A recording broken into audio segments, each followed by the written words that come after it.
Hey, pero muy buenas, mis queridos matemáticos y matemáticas. Sí, ya estamos aquí. Bien, os sacaréis un 10. Bueno, debido a la extensión del vídeo anterior he decidido dividir en dos vídeos, en dos partes, esta curiosidad que corresponde a la de los símbolos matemáticos. Bueno, pues dicho todo esto, vamos a pasar a la segunda parte de los símbolos matemáticos. ¡Empezamos! Entonces, esta la hemos visto, para todo. Esto lo hemos visto, la existencia. Esta la hemos visto, que es la unión. Y nosotros sabemos... ¿cuál es el siguiente símbolo? La respuesta es que sí que lo sabemos. Pero vuestra mente estará un poco perdida. Al igual que existe este símbolo, existe también este. Bueno, este ya lo hemos visto quién era. Esto era una unión de conjuntos. Esto es, que o bien un elemento está en un conjunto o en el otro. Con que esté en un conjunto está en la unión. ¿Vale? Ahora vamos a este. Este símbolo significa símbolo de intersección. Cuando yo ponía el dominio de F interceptado con el dominio de G interceptado con el conjunto de los X en el dominio de G, de tal manera que G de X es distinto de 0, ¿este qué dominio es? Pues este va a ser el dominio de una función racional. ¿Vale? ¿Esto qué quiere decir? Estos símbolos quieren decir que si tenemos un elemento en estos conjuntos, los dominios de una función son conjuntos. Son conjuntos de puntos donde se va a verificar una condición, ¿vale? Donde va a estar definida una función, ¿vale? Esto lo veremos en la próxima sección de matemáticas que van a ser las funciones, ¿vale? Vamos a describir algunos dominios de esas funciones. Bueno, ¿este símbolo qué significa? Pues que si un elemento está en todo este conjunto, quiere decir que está en este conjunto, que está en este conjunto y que además está en este conjunto. Pero, si está en un conjunto, esto no implica que esté en la intersección. Porque para que esté en toda la intersección se tiene que verificar las tres propiedades al mismo tiempo. ¿Esto qué quiere decir? Que esté en el dominio de F, que esté en el dominio de G, pero además que sea un elemento del dominio de G, de tal manera que ese elemento no sea, que la imagen por G de ese elemento no sea 0. ¿Vale? Por ejemplo, ¿quién sería el dominio de 1 partido por X? Pues sería el conjunto de los X en R, de tal manera que X es distinto de 0. Ya está. Ya está. ¿Por qué? El 0 está en este conjunto. Hombre, claro, porque una función constante su dominio es todo R. ¿Está en el dominio de G? Hombre, claro, el dominio de la función identidad f de x igual a x es todo R. Ya, pero es que el 0 no está en este conjunto. Porque G de 0 es 0. ¿Vale? Y tendría que ser distinto de 0. Luego, el 0 no está en este conjunto. Así que le tendremos que quitar. Por ejemplo, el 1. ¿El 1 está en este conjunto? Sí, f de 1 es 1. ¿El 1 está en este conjunto? Sí, f de 1 es 1. ¿Y 1 está en este conjunto? Sí, porque g de 1 vuelve a ser 1. Y 1 es distinto de 0. Luego, 1 está en los tres conjuntos. Pero más fácil aún, porque nosotros en primero de bachillerato esto no lo hemos visto. Pero sí que habéis visto otras cosas. ¿Y qué me decís cuando calculabais la solución de un sistema de inecuaciones?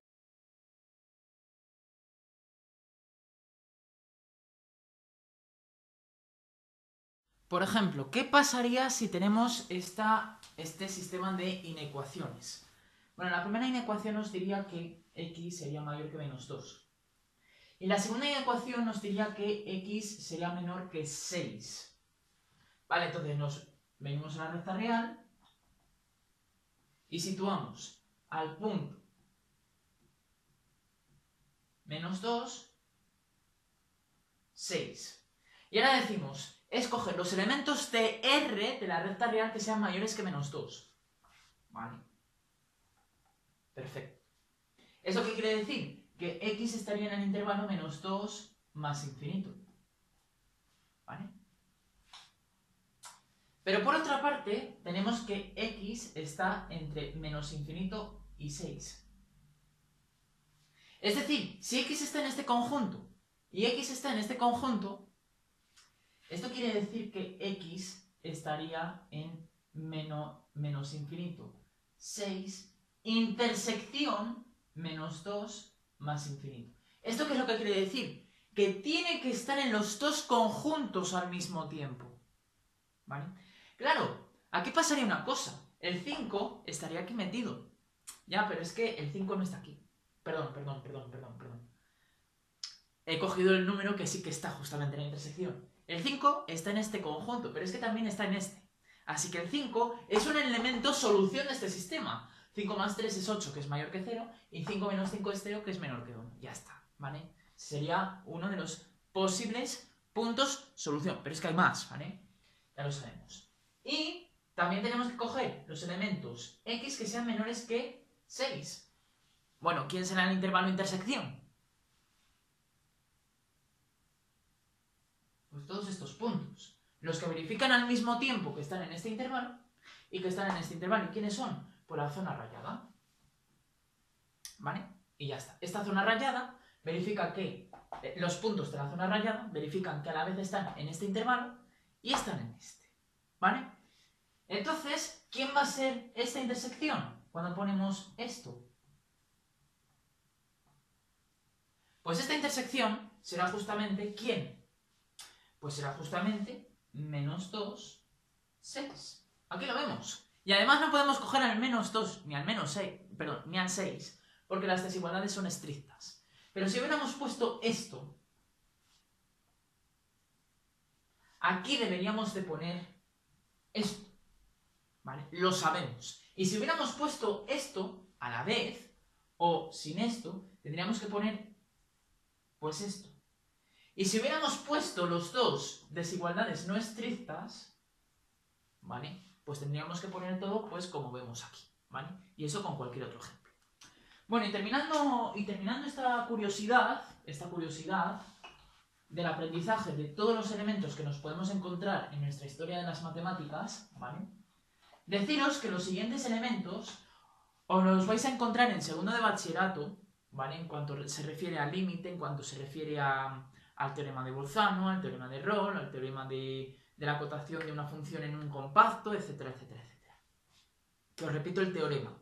El teorema de la acotación de una función en un compacto nos dice que si una función es continua en un intervalo compacto, esa función está acotada. Ese es el teorema de Weierstrass. Más aún, si esa función es continua en un compacto, esa función va a alcanzar sus extremos absolutos, su máximo y su mínimo absoluto. Punto, ¿vale? Bueno, pues entonces ya hemos visto este símbolo. Este símbolo se lee tal que, o cumple que, ¿vale? O cualquier otro sinónimo que se os ocurra, ¿vale? Bueno, esto era unión, esto era intersección. Por ejemplo, cuando habíamos escrito para todo épsilon mayor que 0 existe un delta mayor que 0, este tal que significa que lo que viene después se va a verificar, es una propiedad que se verifica para cada par de números reales que cojamos de esta manera, para un épsilon y para un delta. ¿Vale?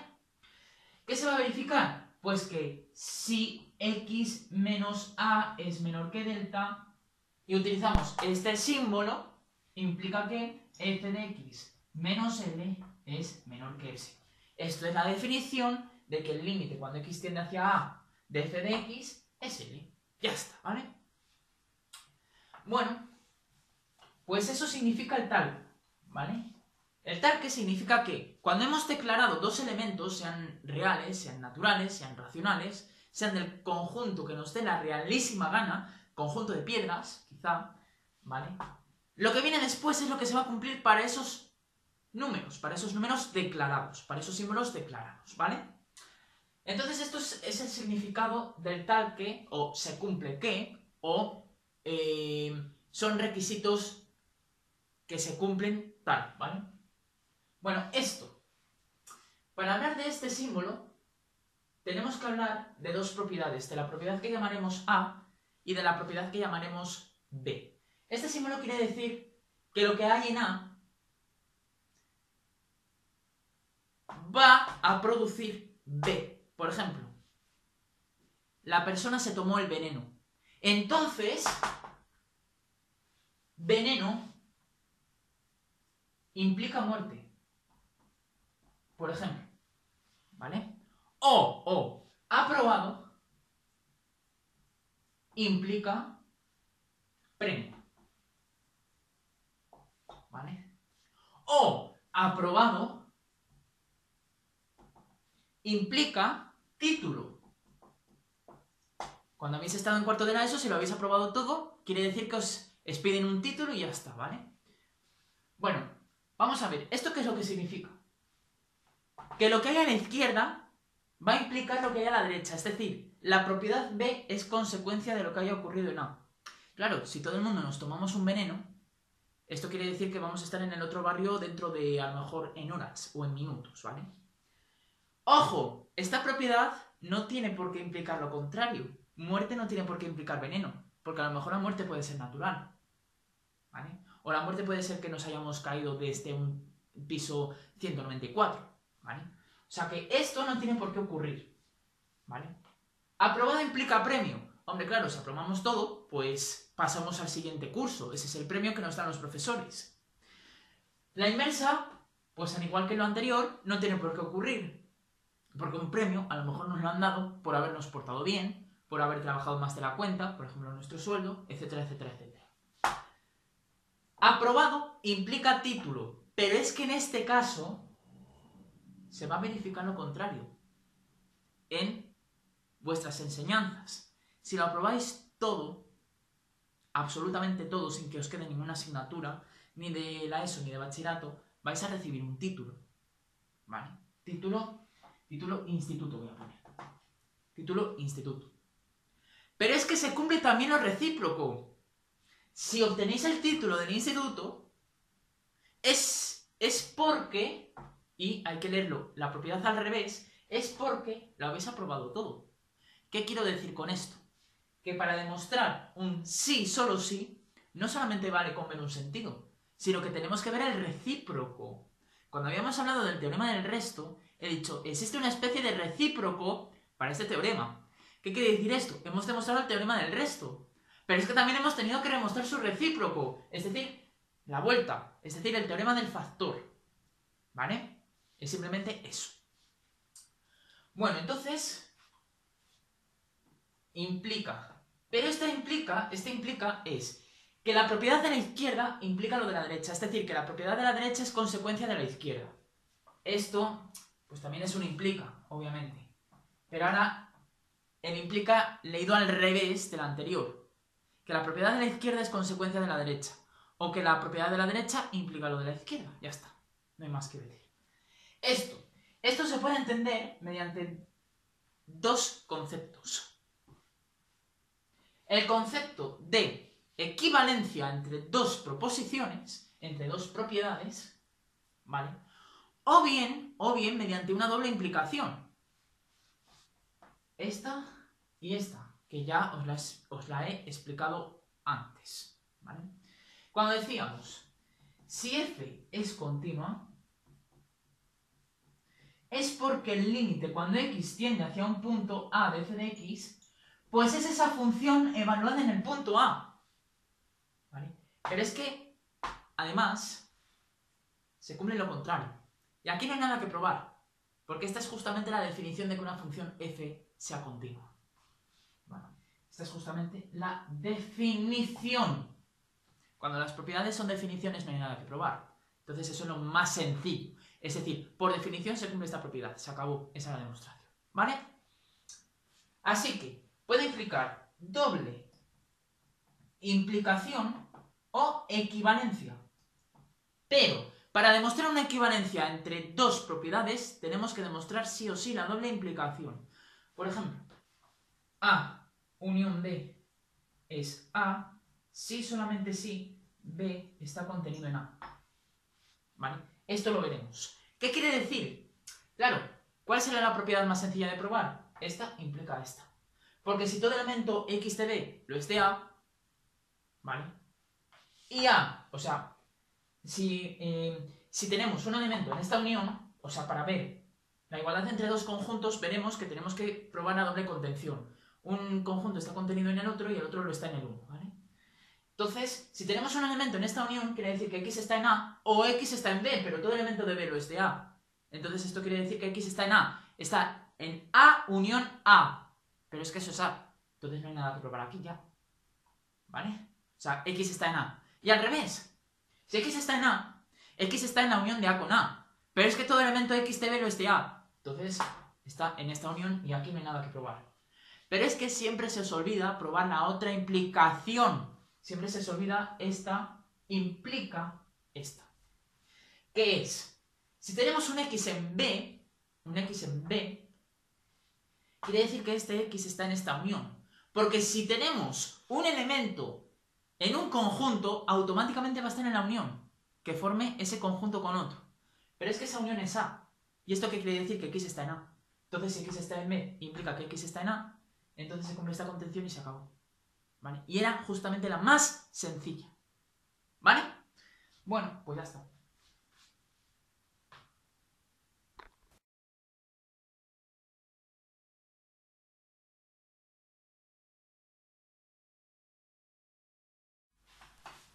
Bueno, el siguiente símbolo ya lo hemos explicado, es el tridente. Es el símbolo que parece un tridente. Un euro sin una rayita horizontal, que es el de pertenencia. El de no pertenencia es el símbolo tachado. Al igual que el de existencia y un para todo. También existen los para todos tachados. Pero esos se suelen ver menos, ¿vale? Nos quedan 4 símbolos, que estos 4 símbolos se van a ver sobre todo en carrera, ¿vale? Que va a ser el contenido, los símbolos de contenido, ¿vale? Veáis, como les veáis escrito, se pueden escribir de dos formas, ¿vale? El igual entre conjuntos, la suma, una suma abreviada, un sumatorio que se llama, y el productorio. Vamos a ver qué significa esto. Esto significa contención o inclusión. El igual de conjuntos es el mismo símbolo que se utiliza para números.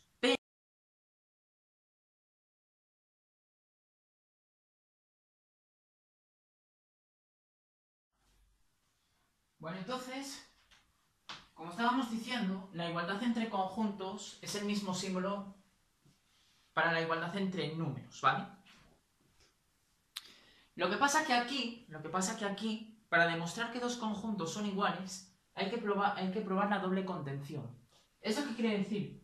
Que dos conjuntos A y B son iguales si solamente si A está en B y B está en A. O también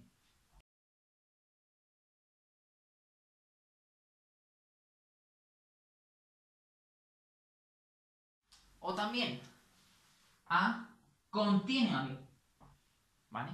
Si se verifican ambas contenciones, automáticamente se verifica la igualdad. Y al revés, si se verifica la igualdad, se verifica la doble contención. Porque esto es, de nuevo, por definición, ¿vale? Entonces, para ver una igualdad entre conjuntos tenemos que ver la doble contención. ¿Pero qué es una contención entre conjuntos? ¿Cuándo diremos que A está en B? Pues si tenemos un elemento X de A, esto implica que X está en B. ¿Y cuándo diremos que B está contenido en A? Pues cuando todo elemento de B lo es de A. O sea, aquí ya no hay mucho más que probar, ¿vale? Mucho más que decir. Entonces, claro, ¿cuándo diremos que A es igual a B? Pues cuando se cumplen estas dos condiciones, es decir, cuando se cumplen estas dos. Ah, pero esto no es lo mismo que decir que X está en A si solo si X está en B. Claro, porque si lo leemos de izquierda a derecha, si X está en A implica que X está en B, estaríamos viendo esta contención. Pero, si la leemos al revés, X está en B implica que X está en A, estaríamos viendo esta otra. y el sí solo sí nos permite deducir que A es igual a B, ¿vale? Y ya está. Bueno, este símbolo, igual, esto es la igualdad entre conjuntos, ¿vale? Que se puede ver como una igualdad de números, pero para ver que dos conjuntos son iguales hay que ver la doble contención, ¿vale? Esto es un sumatorio. Por ejemplo,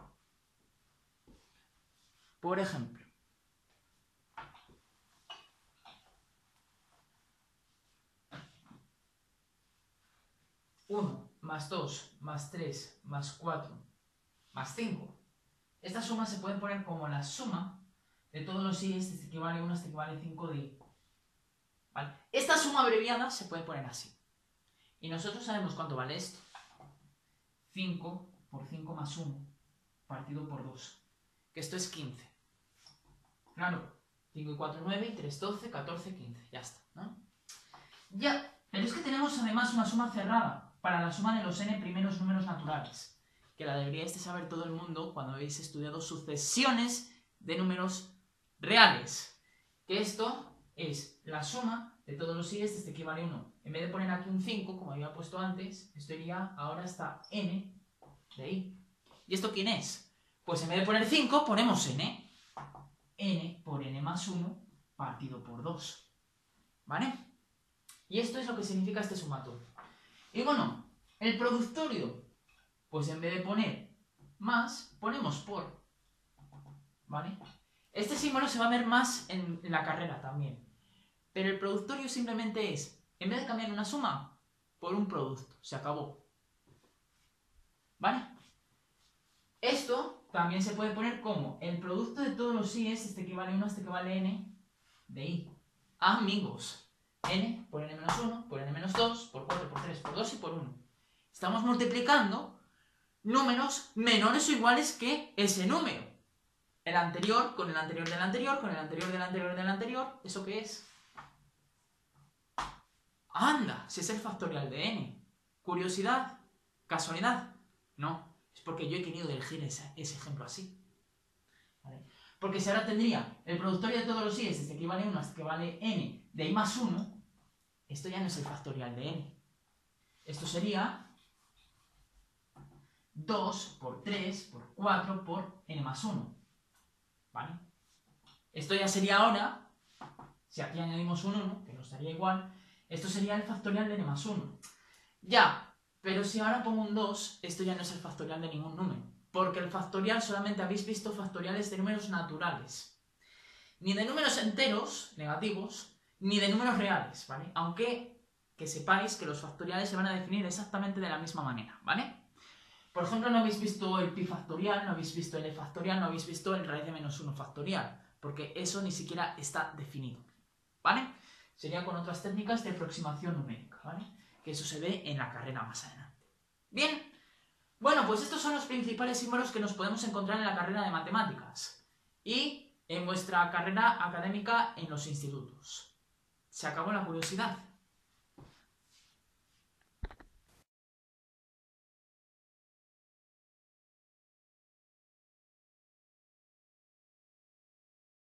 A este símbolo, al igual que a este le llamamos sumatorio, que era una suma abreviada. Esto que es un producto abreviado, pues es un productorio, ¿vale? Que es la letra griega pi mayúscula. Y esta es la letra sigma mayúscula. ¿Visto? La sigma minúscula ya sabéis que es así. Y el pi minúscula, pues es el pi que venimos conociendo de toda la vida. 3, 14, 15, 92, 65, bla, bla, bla, bla, bla, bla, bla, bla. ¿Vale? Bueno, pues ahora sí se acabó la curiosidad.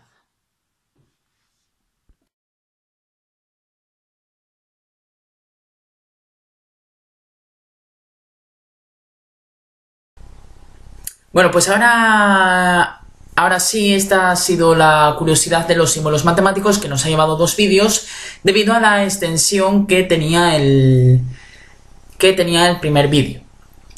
Y dicho todo esto, la siguiente curiosidad de la que trataremos lo diré en el próximo vídeo, lo diremos próximamente. Y ahora sí, chun, chun, chun, chun, a sacarse un 10 con clases de mates.